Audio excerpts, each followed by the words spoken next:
What is your first reaction when you think of someone holding you accountable? Does this bring about happy thoughts and feelings? Or does this make you feel uncomfortable? Like you were just put under the microscope where all your flaws would be seen. Hello, my friends. Jeffrey Shaw here from Grow to Your Potential. As we near the end of our exploration of the 5 dysfunctions of a team, we venture into a topic that many find difficult or uncomfortable, both from a receiving and delivery perspective.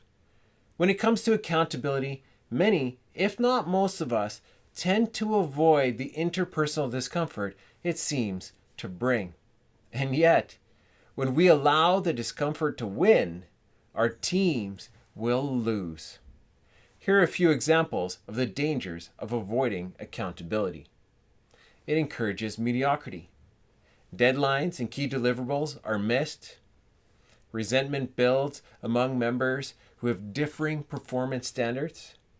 And the team leader is faced with the burden of being the sole source of discipline. And without accountability, there is an inattention to the results the team is there to produce. As you consider the list of problems caused by avoiding accountability, I'm pretty sure you would agree that accountability has value, and the avoidance of it is problematic. Despite this, you likely have some objections or reservations to holding your teammates to account. Allow me to address some of them. Firstly, if you're not the team leader, you may be thinking, isn't this my boss's responsibility? Isn't it up to my boss to hold me and my teammates accountable? Wouldn't we be overstepping if we were to hold each other accountable? Although it's true that the leader should hold their team accountable and is the chief person to model this behavior, this really is not a burden the leader should bear all on their own. Permit me to use my family as an example. My wife and I are the leaders, and our children are team members. For our family to be successful and operate well, we have various rules, goals, and values in place. If my wife and I don't hold our children accountable, there will surely be problems. But what happens when we're not around? If my wife and I are the only source of accountability, our absence opens the door to unchecked, inappropriate behavior. However, we're fortunate that we have 2 children, which have been empowered to hold one another accountable. This means that in our absence, they are able to encourage each other to live up to the standards set for our family. Now, this does not mean they can make up their own rules and inflict punishments on each other, but they do act as a source of accountability that encourages the desired behaviors and helps our family achieve the desired results.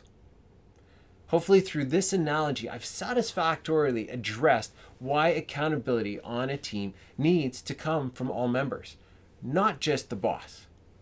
But this still leaves another common objection to holding people accountable: the dreaded pushback. How many times have you tried to hold someone accountable and they responded with defensiveness or claims of how you're not their boss and mind your own business?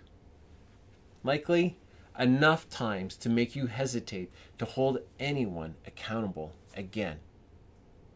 But there's good news. If your team has addressed the first 3 dysfunctions of a team, this doesn't happen.